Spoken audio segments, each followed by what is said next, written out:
তো গাইস, তাহলে ক্যাটরিনা ক্যাফ প্রভাসের সাথে এই ব্যবহারটা করেছিল, এটা তো আমরা জানতামই না।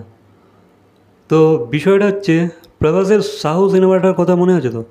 সাহো, যেটা মোটামুটি বক্স অফিসে তোমার চলেও নে, আর ওই 150 কোটি টাকার বিজনেস করেছিল, বলতে গেলে ফ্লপ। তো এই সিনেমাটাতে যেহেতু আমরা প্রভাসের অপোজিটে শ্রদ্ধা কাপুরকে দেখতে পেয়েছিলাম, আর yeah, আমার তো মুভিটার কিছুই ভালো লাগেনি, মানে না, ভালো লাগে না আমার। তো গাইস, এই সিনেমাটাতে মেকার্সরা, এই ফিল্মের মেকার্সরা কিন্তু শ্রদ্ধা কাপুরের জায়গায় ক্যাটরিনা ক্যাফকে ওই রোলটা অফার করেছিল, বা তারা ক্যাটরিনা ক্যাফকে নেবার চিন্তাভাবনা করেছিল। বাট গাইস, এই ফিল্মের মেকার্সরা ক্যাটরিনা ক্যাফের পিছনে 6 মাস টাইম দিয়েছিল, 6 মাস ধরে তাকে কনভিন্স করার চেষ্টা করেছিল। But at the end Katrina কিন্তু এই ফিল্মটা করতে রাজি হয়নি। সে আই থিঙ্ক সেই সময় কোনো সলমান খানের সাথে কোনো একটা ফিল্ম করছিল, লাইক ভারত নাকি একটা করছিল শুটিং। তো ক্যাটরিনা নাকি ভেবেছিল যে প্রভাসের প্রভাসের সাথে কাজ করাটা ঠিক হবে না, মানে অতটা অতটা লাভবান হবে না আর কি, সে প্রভাসের সাথে কাজ করে। এমনটাই ক্যাটরিনা কাইফের চিন্তাভাবনা ছিল সেই টাইমে দাঁড়িয়ে।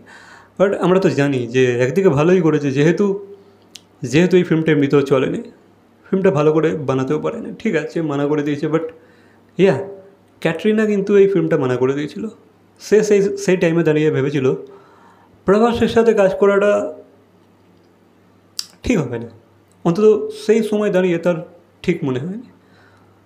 তো জাস্ট থিঙ্ক যে একটা সময় ছিল যখন যে কোনো ফিল্মে, লাইক আমি 2009, 10, 11, 12 কথা বলছি, এই 4 বছরে যে কোনো ফিল্মে ক্যাটরিনা ক্যাফ থাকলে ফিল্মটার হাইপ বেড়ে যেত।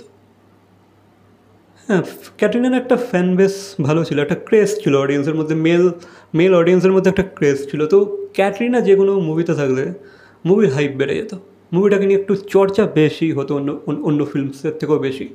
তো সেখানে দাঁড়িয়ে আজকের দিনে কিন্তু ক্যাটরিনার অলমোস্ট ক্যারিয়ার ডেড হয়ে গেছে, অন্তত আমার নজরে তো তার ক্যারিয়ার শেষ হয়ে গেছে। তার সেই চার্ম নেই, তার সেই ইউনো ফ্যান্ডাম স্টারডাম তারা নেই, আমার মতে তার ক্যারিয়ার শেষ। বাট সে সে যদিও মুভি করছে, বাট আমি তো তারা ফিল্ম দেখতেই চাই না, আমার ভালোই লাগে না, জাস্ট কেন জানি না, আমি জাস্ট দেখতে পারি না তার ফিল্ম। ছিল একটা সময় ছিল তার ফিল্ম দেখতে ইচ্ছা করতো, বাট জানি না কেন ভালো লাগে না এখন। তো সে নাকি প্রভাসের সাথে কাজ করতে মানা করে দিয়েছিল। নাও নাও জাস্ট থিঙ্ক, প্রভাসের আজ যা স্টারডম, যা যা ফেস ভ্যালু, যা ফ্যান্ডাম, যা ক্রেজ অডিয়েন্সের মধ্যে, অন্তত একটা সার্টেন অ্যামাউন্ট অফ অডিয়েন্স আছে যারা প্রভাসকে জাস্ট পুজো করে। আমি সাউথের কিছু অডিয়েন্সের কথা বলছি, প্রভাসকে প্রভাসকে তারা রীতিমতো পুজো করে, ভগবানের দরজায় রেখে দিয়েছে। তো আজ হয়তো ক্যাটরিনা চাইলেও হয়তো প্রভাসের সাথে কোনো ফিল্মে সে হয়তো চান্স পাবে না, কারণ ক্যাটরিনার নিজেরই সেই স্টার ভ্যালুটা নেই। হয়তো ফিউচারে করতেও পারে, বাট আই ডোন্ট থিঙ্ক ক্যাটরিনার কোনো সুযোগ পাবে প্রভাসের সাথে, আই ডোন্ট থিঙ্ক। হয়তো নতুন কিছু হিরোইনরা বা কিছু খুব লাইক দীপিকা, এরাই সব চান্স পাবে। দীপিকা আছে তোমার, আর কি আছে, অনেকেই আছে, লাইক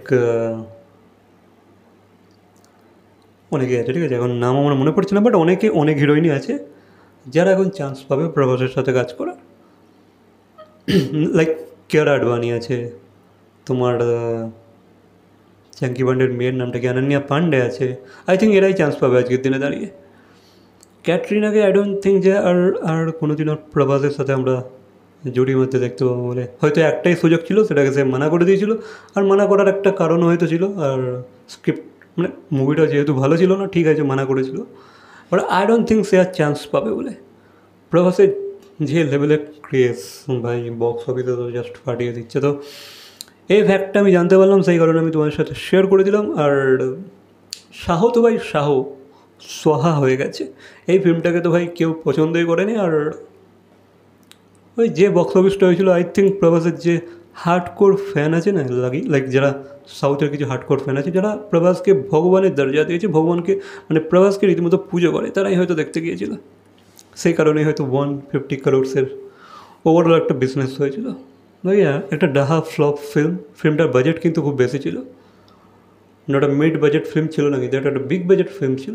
তো ইয়া আই থিঙ্ক কত 300-350 কোটি টাকার ফিল্ম ছিল মনে হয়, আমার যতটা মনে পড়ছে।